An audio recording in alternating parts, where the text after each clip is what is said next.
spend 6 months getting to the point where we can even put it in front of a guest. But once we do, there's this moment where it's always a hard moment. We've done it so many times, but it's always really hard for the thing that you put 6 months into to be like perceived and get all that feedback that it's really not as good as you thought it was. And we have two choices in that moment. We can either decide that we know better, that we are blind to all the problems in this game and take it to market, or we can humbly take feedback and go through an iterative process of making it better. Welcome to How I Made It in Marketing from Marketing Sherpa. We scour pitches from hundreds of creative leaders and uncover specific examples, not just trending ideas or buzzword-laden schmaltz, real-world examples to help you transform yourself as a marketer. Now, here's your host, the Senior Director of Content and Marketing at Marketing Sherpa, Daniel Burstein, to tell you about today's guest.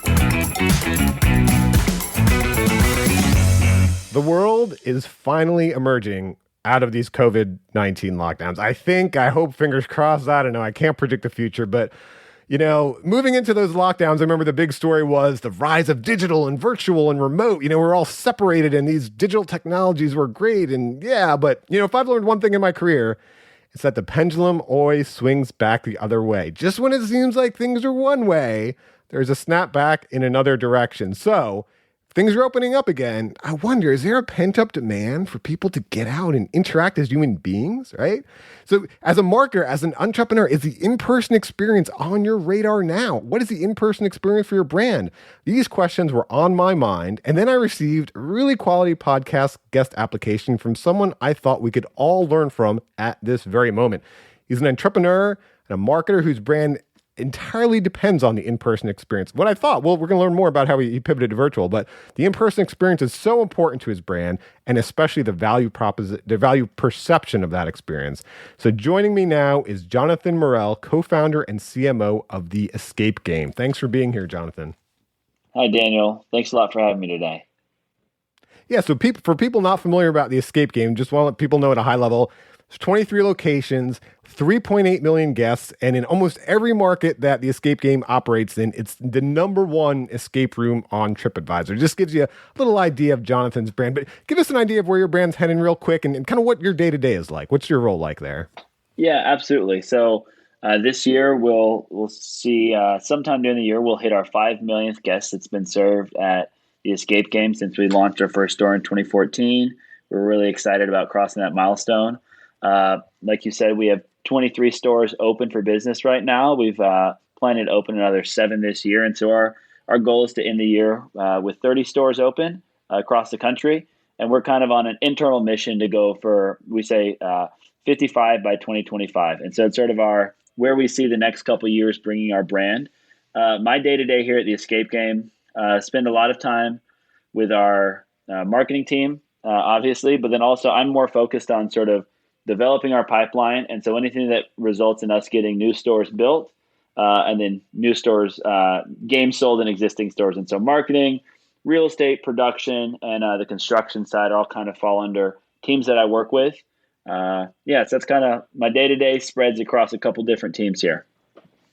Okay, great. So let's jump in and see what lessons we can learn from the things you've made in your career. And this first one jumped out at me. So we just talked about the number of locations you had, but I really liked how it's not just some big volume play. How can we get as many locations out there as possible? You said quality is critical to the long term. So tell us a story about how you learned that.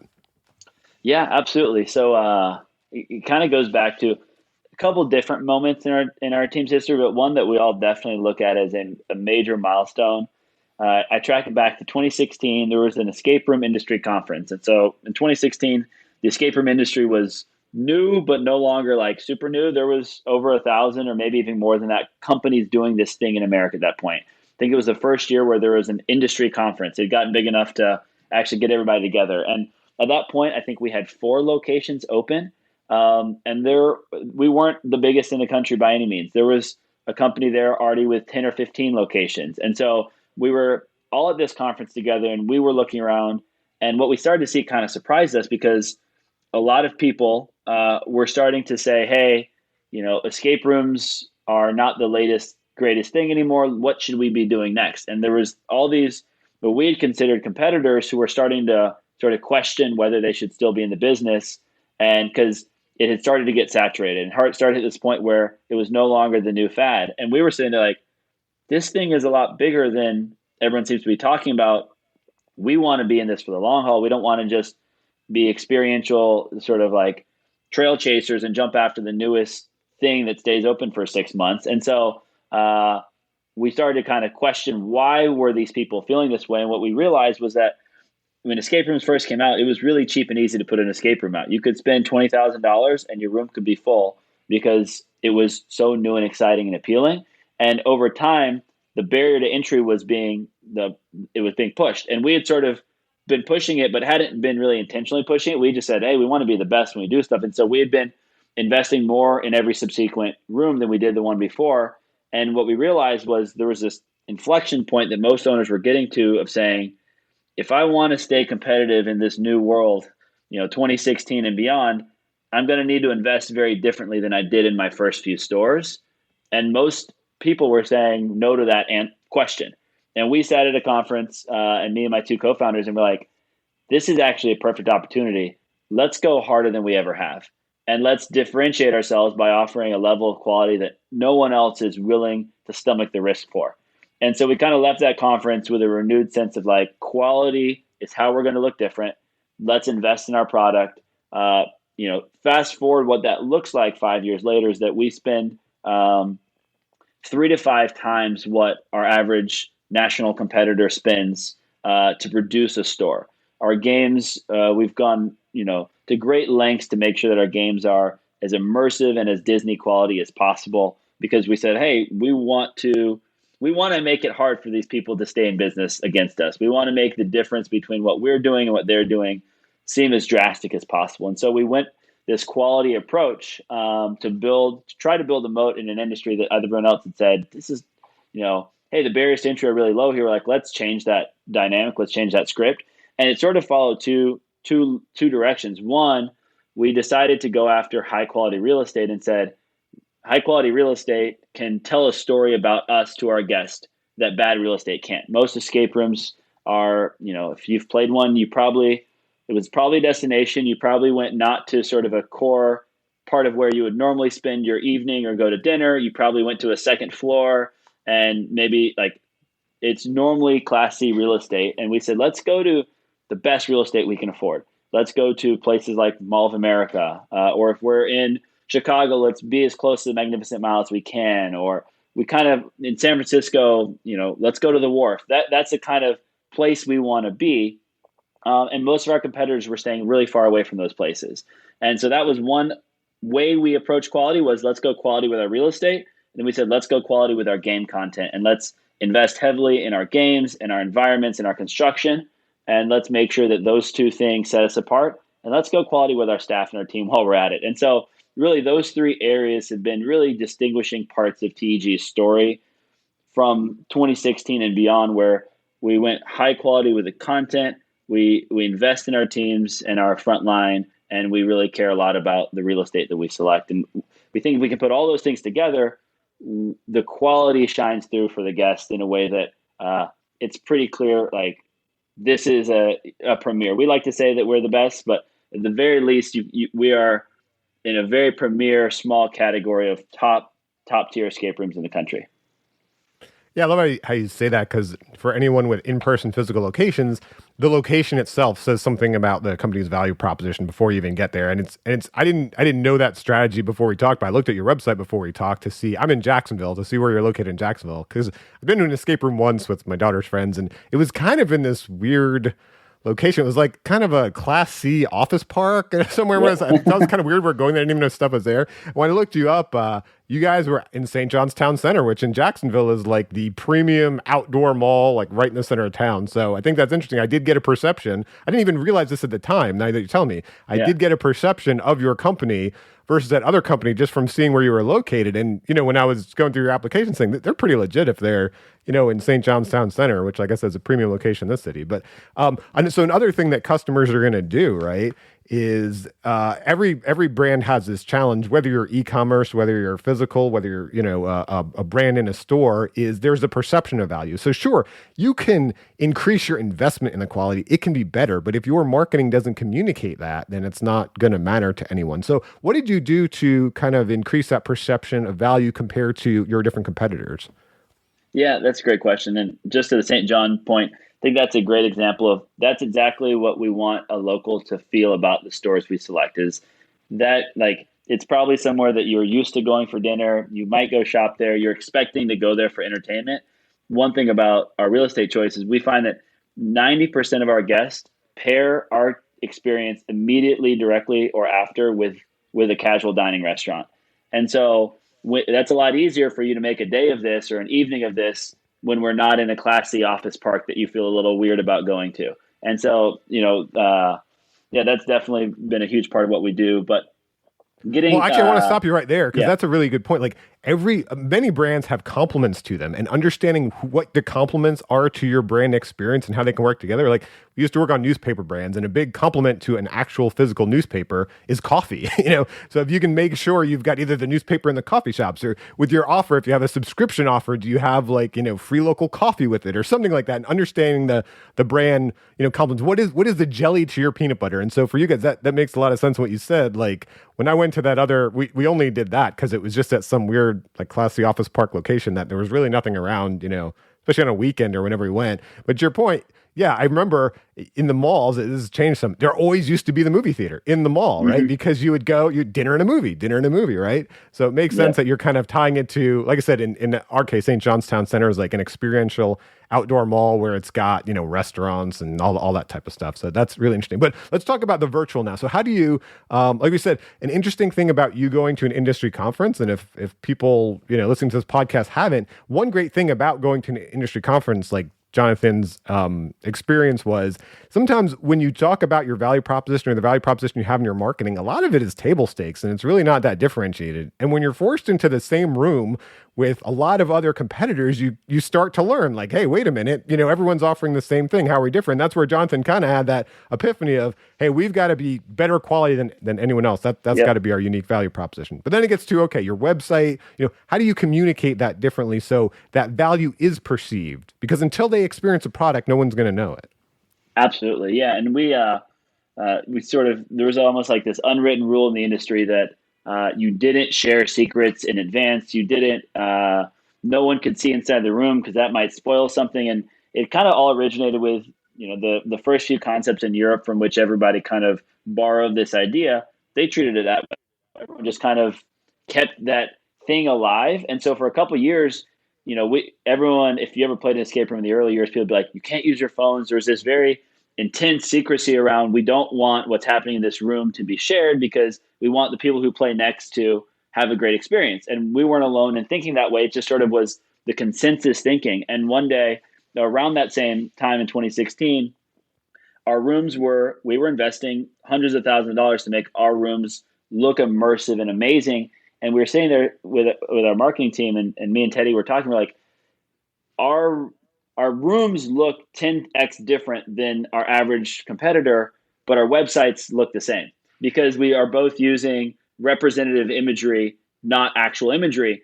And we're like, this is at a point where everyone in the world is doing it one way, but we're like, it's because they don't have something that's going to show well. So it made sense to use something that was representative imagery. And we're like, we actually at this point have something we want to be proud of and show the whole world that we are doing it that much differently than you. And so we just sort of had this major change in saying, let's actually go the opposite direction. Let's show off every bit of our rooms because we want guests to imagine themselves in this immersive environment and have this experience that's very different than sort of walking into a room that's decorated with IKEA or Goodwill furniture and solving a bunch of locks and puzzles. We were at that point already building these immersive worlds where you really felt like you were in Alcatraz. And so we're like, we need to show that to people because we can tell you about our difference all day long, but let's show it to you. And so we did professional photography shoots. We totally changed our site out and said, we want to show everything. We even did 360 scans of the rooms and said, let's let guests actually do a 360 tour through the room. And let's let them pick which theme that looks more exciting to them. And we know that our quality is going to shine through and show well. And that was a huge sort of turning point for us. And what we've seen over the last couple of years is that other brands who also invest in equality were able to kind of borrow that strategy and said, hey, let's use that. And then all the brands who chose not to invest in quality, they couldn't do that because it would show poorly online. And so they've stayed with, imagery. So I'm at a point where if I'm visiting a city and want to play an escape room, if I don't see in real life images and I don't see 360 scans or some representation of the room, I'm making an assumption about the quality because I'm like, if it was good, you would want to show it to me. And if you're not showing it to me, you might be trying to trick me into coming and playing this because anyone can make a stock image look really exciting. But what am I actually going to do when I get there? And I think that was just a huge change for us that was possible because of an earlier decision to really invest in the quality of the experience. Yeah, that's a great story on how you used actual real photos of your rooms instead of just stock photos like everyone else was using. And really, I think there's two lessons that I take from that, and I think everyone listening could, is one, we've seen that for a variety of companies, B2B tech companies. We've seen that real photos work better than stock photos. So look at your website. Do you really need to use stock photos, or can you use real photos of whatever you're offering? But another thing there, it reminds me of a story. We used to do an in-person event, a summit, and at the summit, one of the attendees was telling me like, "Oh, this summit was so valuable to me." I was like, "Oh, great! Was it the case studies we did on stage?" And he was like, "Those are great too." But at the one of the networking events, I actually met someone from one of our main competitors. And, we were looking at them as what they have the best practices in our industry. So we would just repeat everything they did, and it wasn't working for us. And so I sat down, I was kind of picking his brain, and he's like, you know what? It's not working for us either.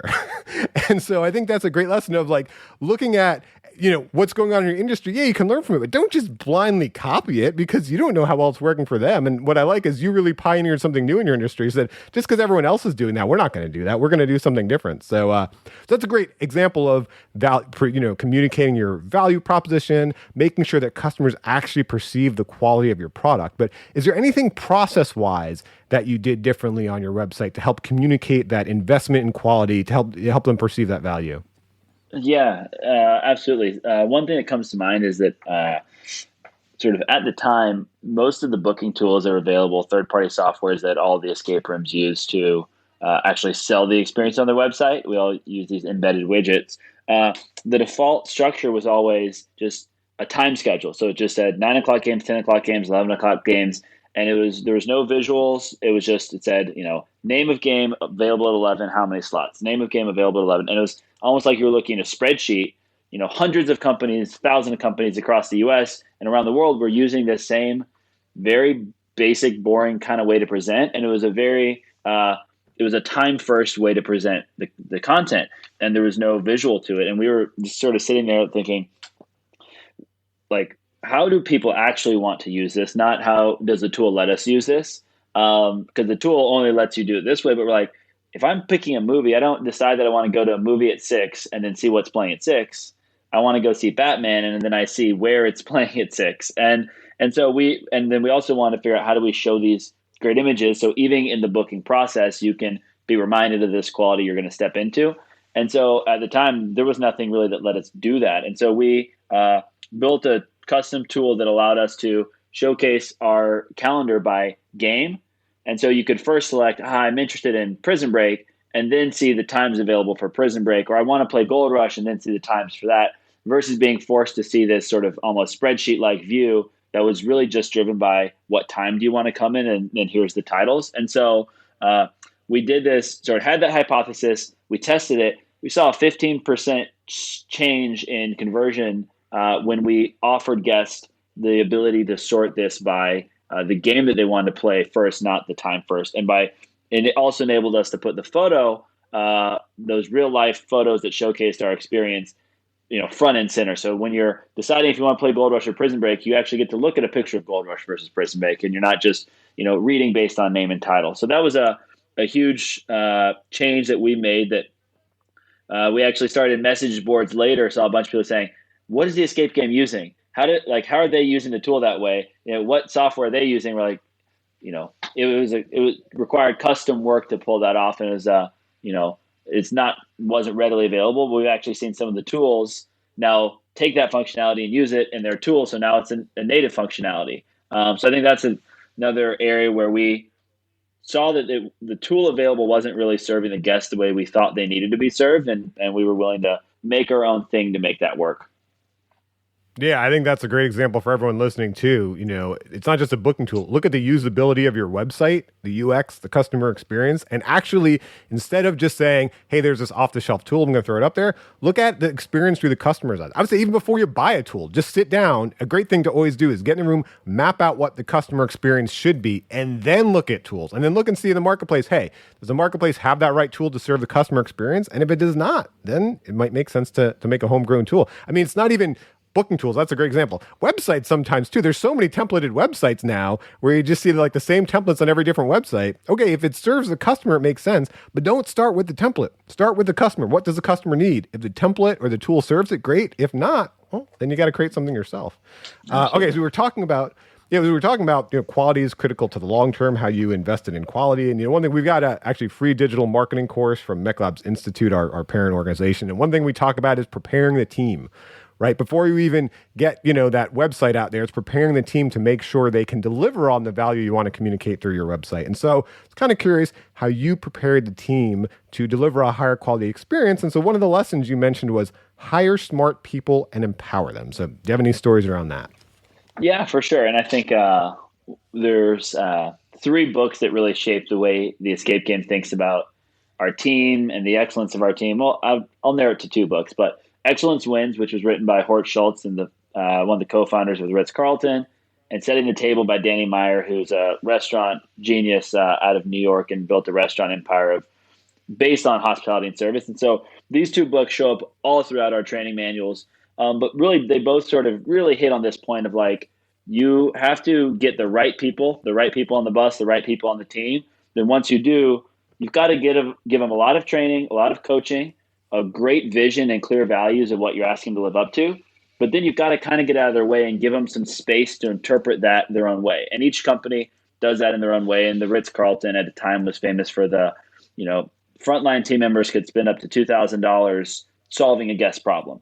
And, that looks different in each industry, but we took that to heart and kind of have a really robust training process for our frontline team members. But at the same time, we encourage them to be creative and we want our guests who come in here to be taken care of, to have a great time. And if they don't have a great time, we don't want their money. And we want you guys to be empowered to recognize if they're having a good time or not and solve it on the spot. And you don't need to call a manager. You don't need to get the shift leader involved. Like, fix these problems, because that's our heart, is we don't want something to go wrong and it's got to go up 3 chains of communication to get solved. And so we really worked hard from the very beginning when we only had 1 or 2 stores to make sure that at the end of the day, our frontline team members are who actually deal with guests daily, like they're the point at which a guest either has a great time or a bad time.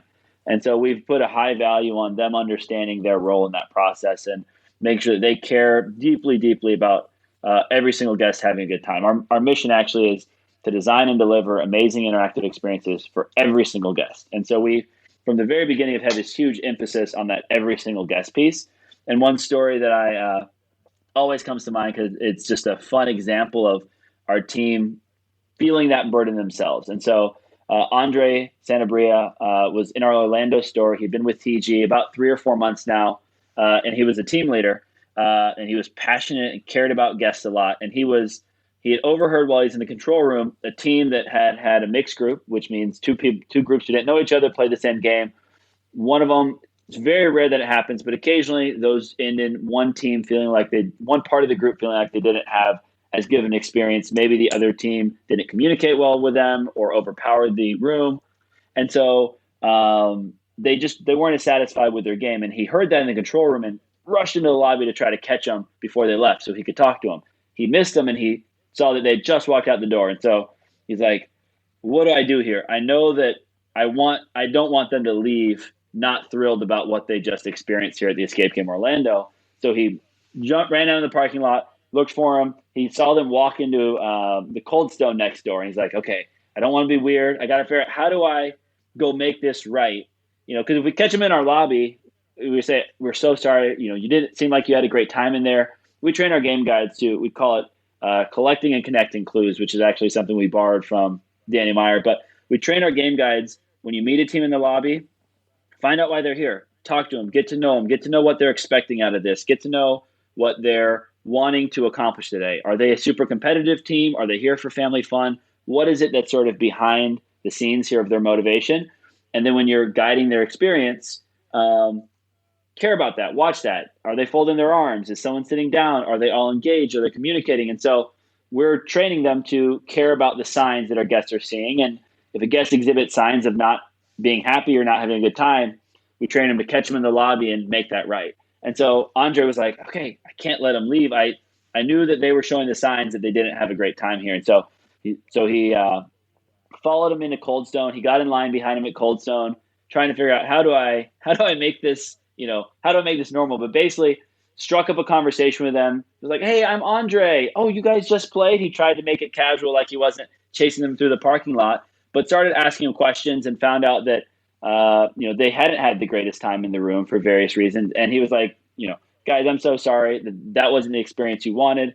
What we're trying to deliver is amazing for every guest. You didn't have a good time.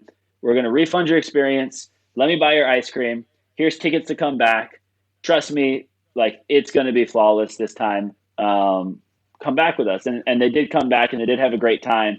And that's just like the small story of where, a team leader who had been with us less than 6 months felt so empowered to go chase a guest down, find them in another restaurant, do the refund on the spot, and do everything it took to get them back in. And Danny Meyer says something in his book about, actually it's sort of counterintuitive, but he says that loyalty is just trust. And so he said sometimes our best opportunities to build loyalty are when something goes wrong, because if we can address the thing that went wrong and use that as a bridge to build trust with the guest, then they actually can become more loyal than a guest where it was a flatline experience the whole time. Everything went well, so they never even got to engage with an Andre and understand how deeply we really do care.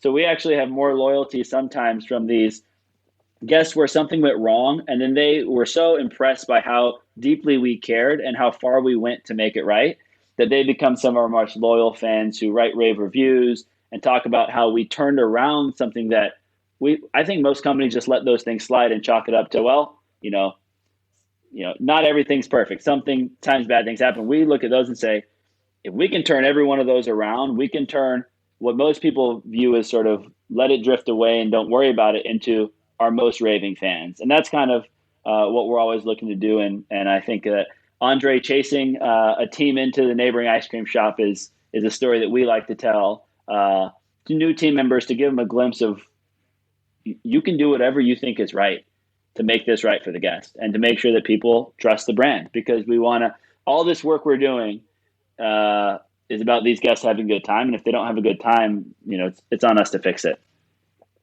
Yeah, I think it's a great point you make. When we hear bad customer feedback or a negative customer experience, we look at that as a bad thing, but it's an opportunity, because it's an opportunity to improve the experience for the customer and to build a better relationship with them. And you mentioned, so I think that you said he was only in the role for 6 months, but now he's a general manager at one of your key stores, or? Yeah, absolutely. So he was committed to TG's values, and he continued to grow in the company. I think he was with the company less than 3 years before he was given the opportunity to be our launch GM actually in Jacksonville. So he was the launch GM at the Jacksonville St. John location. He ran that store, did an amazing job putting together a great team, raised the leader up, someone who he hired and trained and became ready to take on that store. And then he actually moved to Nashville to be the GM of our flagship store here just about a year ago. So he's incredible part of TG. We call him a cultural pillar, just someone we're super thankful to have on the team. That's great. It's interesting. When I first read your story, I didn't realize it was inspired partly by the Ritz-Carlton book. But, I think of Ritz-Carlton, what they say is ladies and gentlemen serving ladies and gentlemen, right? That's their view of customer service. And so I think a real challenge with companies a lot of times is we look at customer service, or even that in-person, how much staffing we're going to have in our stores, or if we have an in-person brand activation, who's going to be there. We look at that as a cost center, right? Instead of a valuable customer touch point, right? Look at what marketing is. Marketing is we're paying a lot of money to be able to have customer touch points. So why do we look at customer service as a cost? Customer service, I like to call it's one-on-one marketing. And so, Mm-hmm. look at it that way. Train your team that way. And that's a great thing about having an in-person experience. Yes, there's a lot we can do online to read customer signals. We can listen on social media. We can actually let people reply to our emails instead of having no reply emails. But the upside of having a physical location or having a brand activation where, your team could actually interact with people is what you're training your team to do. There's so many signals we could read from human beings when we're in person with them. Just what we overhear, they say their body language and all these things, and empowering and training your team and teaching that interaction with a customer, every interaction with a customer, it's a thing of value, right? It's not a cost center. It's one-to-one marketing. 100%. Yeah. We have a team that in most companies we call the call center or customer service team, and we call them the guest experience team. And we've got about 20 folks here in Nashville who take calls from guests and serve guests. And what we try to encourage them to do is, and most of them, I would say probably the vast majority of them came from within the store, and they were sort of all stars at handling guests well and at doing that, connecting and collecting clues and treated guests so well. We said, hey, can you spend your whole job just doing that one-to-one with guests? And so it's weekly and daily where we're getting stories out of that team where they're saying like, yeah, I spent an hour on the phone with this person, but we planned this whole birthday surprise, and we're intentional about saying we're not going to track what you do by the hour, because that birthday surprise you plan with someone, where then they'll get off the phone, they'll coordinate with the GM, they'll hide the cake in the last clue of Prison Break, and they'll make this thing happen. And that guest is like, they don't pay anything extra for it. They just called and said, hey, we're celebrating a birthday. Can I do something special in the last room? And our team's like, yes, you can. Let me make that work for you. And so totally agree that most companies treat that as a cost. And we look at that as one of the most valuable ways that we can talk to guests, get their feedback, but then also wow them before they even come into the building, and set our GMs and our stores and our frontline team members up for even greater success. And I think there's another key nugget of wisdom in what you said there, because, great customer service doesn't just happen from having great people. Yeah, that's an element of it, but it's also measuring and incenting the right things. And so if you're just measuring how quickly can they get them off the darn phone or some of those things, what do you think you're going to get from it? Yeah, they're not going to really help people. They're going to get off the phone real quick. So if you're encouraging that behavior, I love that. Have an hour call, plan that birthday experience. And then what happens? You probably get word of mouth marketing, right? That person's probably telling 10 other people, or 10 other people are at that birthday party as a matter, and then they want that birthday party for their kids. So I love that. So let's get in. We talked about, I think there's a lot we can learn. And at the end, we're going to talk about a bit your creative process about how you set up that in-person experience, and that in-person experience is maybe becoming more important now after COVID-19. But boy, you must have got hit hard, right? COVID-19 happened. You had an in-person product, and you said one lesson you learned was learn how to pivot your value prop. So how did you pivot that value prop during COVID-19? Yeah, absolutely. So we, like every other retail business, had a really rough March 2020. And I don't know if it's the 17th or 18th or 19th, but somewhere in that 3-day period, we went from thinking that we were just going to have to wear masks and sanitize to all 18 stores got shut down. So that was a dramatic couple of days for us. And we quickly were like, what are we going to do? Are we going to survive as a business? All those questions are coming in. We had to do what most companies did, which was create a pretty large furlough program. About 23 of us were sort of put on reduced hours and time, but we said we got to keep a few people around to try to figure out how do we navigate out of this. And so about a month into it, we were every day just waking up saying, all right, what can we do? What can we do to make sure that this thing comes out on the other side? And so Teddy, our marketing senior director of marketing, he noticed that some other escape rooms were pivoting to what can be called sort of virtual escape room experiences. We call them remote adventures, but they're basically this idea that you can have somebody with a headset and a camera navigating your in real life rooms, playing with people on Zoom. And so the person on Zoom can say, hey, look to the left, and they pan to the left, or pick that up, or read me that, or put this code in. And they were able to then utilize the asset, utilize the team member and the infrastructure, and provide this digital first experience. And so we saw that, and we were like, at first I blew it off. I said, Teddy, it's not high quality. We can't do that. It's degrading to the experience we've created. Because at the time, like all new things, it started where it was pretty poor quality being delivered. but he's like, we can do it well. And I was like, all right, let's test it. Let's see if we can do it well. But if we're going to do it, we need to do something different. What can we do to make this TEGs the way we would approach this and make it a higher quality experience? And so we decided that one thing missing was a way for guests to interact with a digital custom dashboard so that they don't just have to see through the eyes of the camera, but they could actually interact with things on their computer.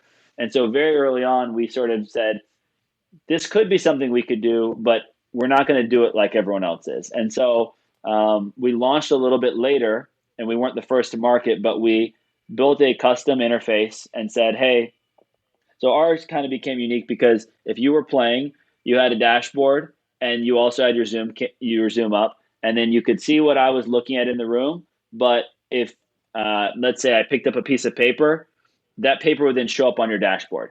So then independently, you could actually engage with that. You could read it. You could, so you built up an inventory system of the things that I had physically picked up in the room. And so it made it a little bit more interactive between the players scattered around the country or world on Zoom, our host physically in the room, and then we had a second team member who was on the Zoom call helping to facilitate and make sure that connections were being made. And so we kind of just took a slightly different, more custom approach, what we consider sort of a higher quality approach to making sure that the guest could be as immersed as possible. Because we're like, this is all about, escape rooms are about immersing yourself in this adventure, about connecting with people. And so we wanted to do everything we could to not lose those two elements as we kind of pivoted to digital. But we also knew that we had no idea when stores were coming back online. So we needed to make this digital pivot. So we made that digital pivot.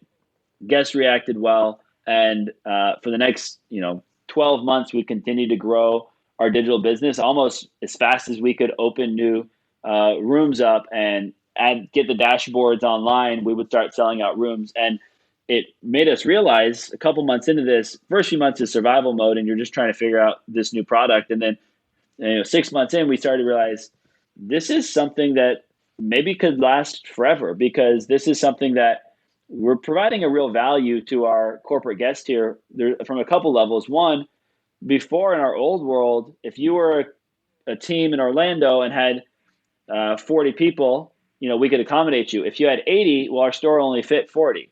And so you couldn't play together. Or, more likely you're a team in Orlando, but you're also closely collaborating with teams in other cities, even other countries. All of a sudden, with this new remote platform, we could get all of you playing together at the same time. We could facilitate a 200-person group.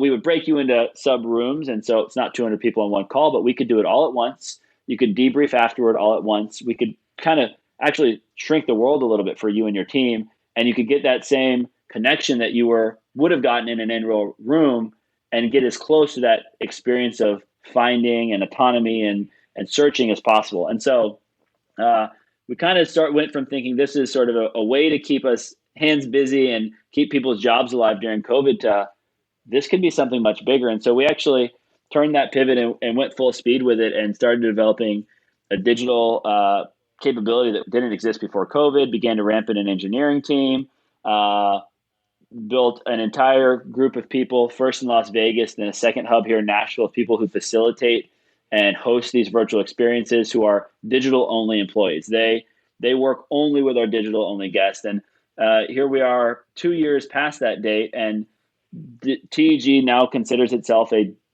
two business company. We have our in real life business that's growing, and we're adding 7 stores this year. And we've got a virtual focused team building business that's also growing, and we're adding team members and we're building it. And the virtual business, we actually developed a sort of a hub for it that we call a team building hub, and it's its own sort of brand, and it says team building hub powered by the escape game. So it's got its own brand around it, but we wanted to clearly deliver the value proposition to our large corporate teams who are looking for this virtual distributed experience and really invest in it like it's its own whole direction for the company. So we're thankful of what came out of COVID because it forced us to have this pivot, which forced us to do a lot of innovation. So. Yeah, and I think there's a really good lesson in there that you mentioned too. So look, I'll tell you one thing. I don't know what's going to happen with COVID-19, but I do know one thing. something's going to happen. And if it's not COVID-19, it's something else. There's always going to be a disruption. There was a disruption of the internet. I don't know, the metaverse or war, who knows? But I do know this. If you really understand your company's value proposition and you learn to be nimble, then you can pivot wherever it needs to go, whatever this new macro universe provides to us. But one key lesson really from what you said, Jonathan, was, hey, you were worried it wasn't good enough at first. So yeah, so we have our value proposition and we need to pivot to the new way of doing things, but we also have to, make sure it actually accurately represents our value proposition. It's the right amount of quality. Don't just throw it up there because you can. So that was great. I love how you tested it first and you made sure like, okay, we're not going to launch this. Yeah, we might need to pivot in this new reality and put our value prop in a new way. We're not going to launch this until it really represents the brand and the customer experience that we're trying to get out there. Or else you're just shooting yourself in the foot, right? That doesn't help anyone. So we talked about some of lessons. Yeah, we talked about some of the lessons from the things you made. Now, we as marketers, I think we do two things. We make things, right? Unlike, I don't know, dentists or accountants, or I've never been anything else, but I'm guessing, a lot of them don't get to make things. You really make things, And the other thing we do is we get to make things with others and learn from them and collaborate and, and so let's talk about some of the people you collaborate with or just some of the people you learn from. And so first I have Ray Fournier. He's a producer at Disney. And from him, you learn to think big and fast. So how did you learn that from Ray? Yeah, absolutely. Well, we had the opportunity fairly early on, 2015, actually. So 2 years into doing this, to collaborate with Disney on a custom private event. And we were brought in to sort of gamify an experience that they were designing for a client. And what really stands out, and Ray was producing the event, but we were kind of going down the road and we were flying to Orlando, meeting with their creative team, talking about all these things. And first thing that stood out to us was, things that seemed like big, heavy lifts to us, they were just, waving their hand at. They're Disney after all. And so it sort of made us sort of always challenge us. We're like, wow, we think too small. That's something that's possible. And that was really cool. But then their ability to respond to what their client asked and work so quickly to make it happen really, really inspired and sort of changed us and made us, honestly, working with them was probably part of what led us to realizing that the quality of our environments would be so important to our future. But what really stood out was there was a moment where we were getting pretty close to event time and we were designing this escape room experience inside of a bigger experience. And the call came and said, hey, the client actually wants there to be two of these because they want to race. And our reaction would have been, well, it's a little too late for that. We can't double everything. And their reaction was like, okay, we'll find a way to make that work. And I think just looking back, we're like, wow, it seems so big. But they were like, no, this is what the client wants. We'll redirect, we'll find a way to make this thing happen. And just, I guess, the commitment to delivering what the client wanted, but also the flexibility and the ability to adapt so quickly to major changes. And the whole team just, fell in line and executed this amazing, beautiful thing. It was really a great experience to get to see that so early in our creative journeys and our journey as people who both build things, design things. Getting to work with them early on, I think, really shaped the way that we see the creative process and we see what's possible. You can sit down and you can make something possible that might seem like this huge heavy lift, requires hard work, detail, organization, all that stuff. But to get the right product, it's worth all that. To get the right product that's worth all that. I love it. And what's possible. So, sometimes as a small startup, you don't realize what's possible until you kind of, work with some of the bigger companies and see what they do. It reminds me of this story. It's such a sad story, but the way in the circus that they would train elephants, they would, when the elephants were young and babies, they would put these really big, heavy chains on the elephant's leg. And so the elephant, would struggle against it and it would learn that, hey, it can't escape the chain. So to the point when the elephant got older, this giant, powerful animal, all they would have to do is put a rope and a stake in the ground around it, which the elephant could easily pick up and run away. But they had just kind of been trained to learn that limitation. I think within ourselves too, within our organizations, we have these limitations that we think exist that we've kind of put in our mind, but they don't really when we challenge them. And so that's great working with a big brand like Disney and working with Ray there to learn hey, this isn't a limitation. It's a limitation we put in place ourselves. So let's talk about another big major company you worked with where you learned from. And this person was Belinda Minker, a project head at PwC, and you learned that details matter. So how did you learn that details matter? Yeah, that's very thankful to have also gotten to work with Belinda and PwC. And I'm a kind of person who my team knows about me that I'm like really good at the first 90% of something, and I'm the kind of person who kind of lets some of those details in the last 10 start to slide. And we were doing this really large in-person custom activation in partnership with them, and just got to see like the level of attention to detail that they put into it. Every time our team would circle after me, we're like, no wonder they are the company they are. No, like, because every person we were interacting with had this excellence that was such a high bar of excellence. And so I think the big lesson, so in general, we saw this excellence level that inspired our whole team. But then from a practical perspective, we were still a young organization trying to figure out how do we, and one of the biggest challenges we faced as a company was how do we actually like produce this stuff, because we produce our stuff ourselves, build stores, get those stores out to market in any kind of timely and forecastable fashion. Like, we had to figure out how to be both an operating company and a production company at the same time. And so we were figuring out frontline operations and how to run a retail experiential business while simultaneously, because of our commitment to quality, we realized we couldn't outsource this. We had to develop a production and manufacturing facility that could do all this stuff. And, today we have a 20,000 square foot warehouse with 30 craftsmen and artists and who churn out, these world-class escape rooms. But back then we were just figuring out what it meant to build stuff ourselves. And so one of the biggest takeaways I think we had from that PwC relationship was how they planned the project. And it was about a 6-month planning process. And they brought all the stakeholders together, but then every week there was a cadence and a rhythm for how those meetings went.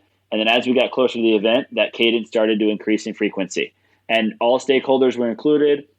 And when we finished that event, we were like, we've got to make some changes to the way that we plan store deployments, because our store deployments were sort of famous. It's my fault for like just being disaster zones. We would eventually get them open, but it was just like dump three semi trucks worth of stuff, 20 guys, 3 weeks, and hope that all the games get finished. And it was just this, chaos was happening. And we're like, and then stakeholders in other departments, whether it was marketing or operations, would hear things at the last minute, not get communicated too well. And we're like, this isn't working, and this is not going to work at scale. Like, we can build one store every quarter at this pace, or one store every 6 months doing it this way, but we can't scale this thing. And we're not going to be able to, eventually build this year. We're going to build 8 stores, and it's not really going to be, it's going to be hard. Everything's hard, but it's not a challenge. It's not something that's going to stop us from our growth objectives. And so we figured it out, fortunately, but a big part of that goes back to that relationship. Watch PwC, we said, we got to copy something about their communication and their rhythms. And so now here we are trying to copy them, where once a project becomes official, every single week, all the stakeholders on that project are meeting. As we get closer to a job where the install teams are going out, that meeting frequency increases, and the communication is just massively improved as we've now sort of mimicked this process of what they were planning was a big event. What we're planning is, they were planning a big event with 1,000 attendees. We're planning a big event where we come and do this, very complex install. So we kind of just mimic that process, and we've gotten to see huge impact, where I no longer get late night irritated phone calls from other stakeholders who like, hey, this date changed and I never found out about it. Now everybody's in the loop. Everybody knows what's happening. And we're thankful to have been exposed to some real high quality professional event and project planners early on as we were developing our own systems. Yeah, I mean, if you're the founder of a startup and you're looking like, okay, how do I make that next leap? People talk about all these different things that really takes to get to that next level. Cash flow can be a limiter. I know definitely finding talent can be a limiter. Like for ad agencies, I found it's about 15 or 20 people that, you can get to that size before you really need to be able to understand how to get to the next level of talent. And I think the real differentiator is process. Like if you want to grow and get to that next level, it's not the fun, exciting, sparkly thing, but it's getting that process to be able to consistently produce high quality, to grow your team and to do all those things. So that was a great opportunity for you, Jonathan, to see PwC and one of the real, service leaders in the industry, to see how they did process up close so how you can replicate that and get to that next level of growth. So the last person we're going to learn from, not someone, personally, learning from content, which is fine. Hopefully everyone listening to this podcast is learning from Jonathan. We'll have a future podcast where you talk about Jonathan as one of the people you learn from, but it's Ed Catmull, the author of the Creativity Inc. book, and you said from Ed you learned all creative process start as ugly babies. I love this. So what did this mean to you in your career and how you work? Yeah, absolutely. I think this may be the book that I've given away the most. I always keep a stack of copies with me, and I hand them out like candy because I've never read a book that impacted sort of my thinking about creating things as much as this did. But yeah, I read it probably 5 times in the first 3 years of the Escape game. But this idea that he says, which is all creative works, scripts, movies, stories, whatever they start out as ugly babies. They start out unformed, pretty like useless. I have 2 small children, and when they're really small, they just kind of don't know what they want. They cry, and he's like, "That's what and these things have the potential and will become these adults who are great and they're mature and they have this great future in front of them. But when they're really small, they take a lot of shaping and crafting and patience, and you've got to really invest in getting them from ugly baby stage into beautiful adult stage. And so this metaphor of like all things start kind of bad that you have to shape really impacted the way that we put words to a sort of our process for creative designing for games. And so someone was asking me the other day of like, hey, how, we just released a new title called Timeline. It's like, how, like when you released it, was it a good game? I was like, it was a good game when we released it, but it wasn't a good game when we first started testing it. Like the first version of that game that the first team came through, we didn't charge them, but they played it and they're like, and there was a lot that we had to change. And that's been a key part of TEG. Like we don't expect to throw out the first version of the game and it to be good. We expect like that it's an ugly baby at the beginning. And so we get a game and we spend 6 months getting to the point where you can even put it in front of a guest. But once we do, there's this moment where it's always a hard moment. We've done it so many times, but it's always really hard for the thing that you've put 6 months into to be like perceived and get all that feedback that it's really not as good as you thought it was. And we have two choices in that moment. We can either decide that we know better, that we are blind to all the problems of this game and take it to market, or we can humbly take feedback and go through an iterative process of making it better. And so I think that it really requires a discipline and decide. You have to know that everything starts out ugly, and it makes you feel better that you aren't a loser because your first game wasn't good. That it's now, how do we buckle into this process and change all the things that we heard feedback on, then do it again, then change all the things, then do it again. And it's demoralizing to walk away from one of those feedback sessions. It just is. And have a list of 70 things that you've got to change about the thing that you work so hard on. But if you can have the humility to do that, then your thing gets just a little bit better, and then better and better and better and better. And by the time that we finally get done with that cycle, and there's no prescribed notion for us of how many times do we do that feedback, but there gets to a point where we all look at each other and say, this thing is now really working the way we want it to, the way we believe our guests deserve for it to work.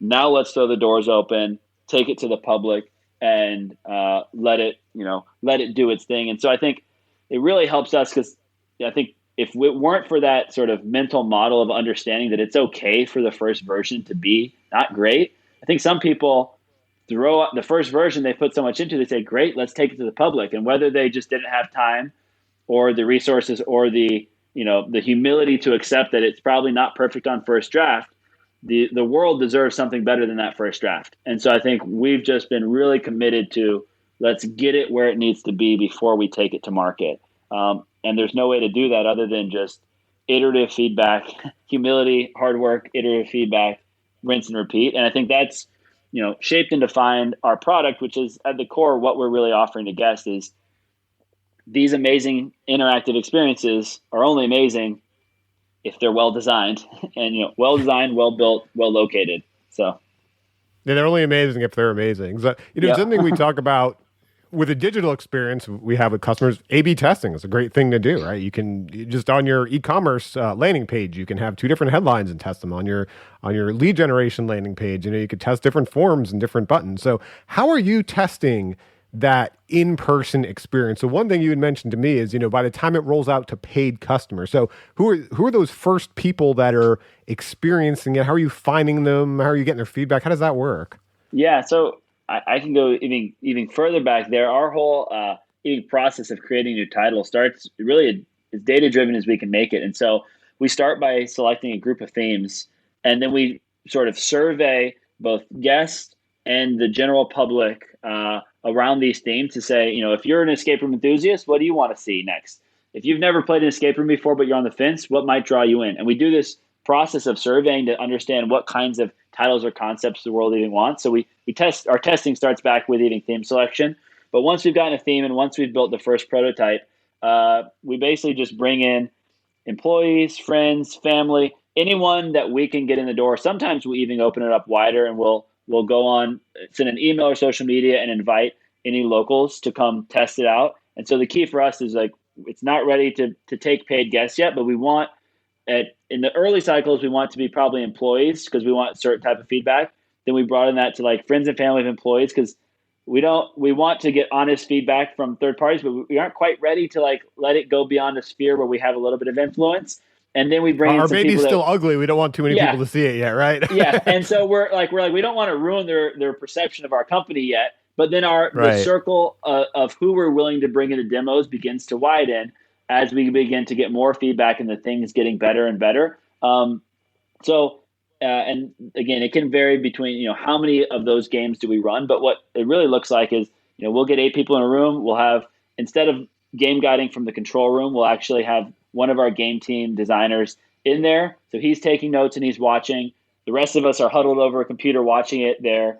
We're getting feedback both from what they tell us, but a lot of feedback from what we're watching them do. What are they noticing? What are they not noticing? What are they interacting with? How long are they taking to solve this clue versus that clue? Are they making these connections? And so we're watching and note taking, and then we're debriefing afterward and over and over again. And it's small things that we change. Sometimes it's big things. Sometimes it's small things. Sometimes we like redo whole props or remove whole props or what we call game components. Sometimes it's, turning a light to put a little bit more focus on a corner of the room and spotlight it a little bit better. Sometimes it's adding a sound effect so there's some feedback when a motion is taken. And so the types of changes we're tweaking can vary from really large to seemingly really small, but our goal is to dial it all in so that it's as immersive and effective as possible. Yeah, if you're a creative professional out there, if you haven't even, gotten into the field yet, you want to be a creative professional, sometimes from the outside you think, oh, it's just a single spark of genius, and that's what makes this creative thing. And, in our recent podcast, we learned from the CMO of Satva, Joe McCambly, and he was telling us, hey, when I was an advertising copywriter, there were 99 ideas that I threw out for every idea that ran. And so I think this is another great lesson from you for that in-person experience. What does it take to create a great creative in-person experience? Not just having that great idea, is boy, that significant testing and feedback you do. That's great. Mm-hmm. Yeah, so we have a lot of ideas that never make it to a game. That's for sure. Yeah, absolutely. The cutting room floor. So thanks for sharing a lot of the lessons you learned, a lot of stories. The last thing I want to leave people with, just answer to a simple question, yet not so simple. In your opinion, Jonathan, what are the key qualities of an effective marketer? Yeah, that's a great question. I think when we think about marketing at our team, I think 2 things like stand out to me as, and I've been good at one and I've been okay at the other, but I'm learning that I have to get better at the other. But I say curiosity and consistency. And so I think the curiosity part to me is, you as a marketer, anyone doing creative work, you've got to be curious and constantly learning. You're curious about what are the guests enjoying about this game. You're curious about what marketing's working. What do our guests do before or after the experience? All those questions are questions driven by curiosity about as many things as we can be curious about as possible, I think, inform us. But then the other side of it, the consistency, I think that my personality is a little bit like, I'm curious about something, I really dig into it, and then I want to just go after it all the way. And what that can result in is some feeling like the team is being zigzagged between priorities. And so how do you both be really curious and dig, but then also have the consistency and discipline to, once you set a plan, run with that plan so a team can feel like they're being well communicated to and have clarity. And so I think the curiosity is so critical, but we've got to figure out how to pair and balance that with consistent direction and plan. And then, I think the combination of those two can make for a great marketing team. That's great. And that's, I think, our challenge in our marketing career. How do we find that right balance? We have such a unique profession where we're making all these interesting things, but at the end of the day, we got to be able to produce them. We got to be able to get results from them. And that does take Absolutely. consistency. So, all right. Well, thank you so much for joining us today, Jonathan. I learned so much. Yeah. Thank you for having me today. That was fun. And hey, thanks to everyone for listening. Hope you learned a lot too. Thank you for joining us for How I Made It in Marketing with Daniel Burstein. Now that you've gotten inspiration for transforming yourself as a marketer, get some ideas for your next marketing campaign from Marketing Sherpa's extensive library of free case studies at marketingsherpa.com. That's marketing, SHERPA.com.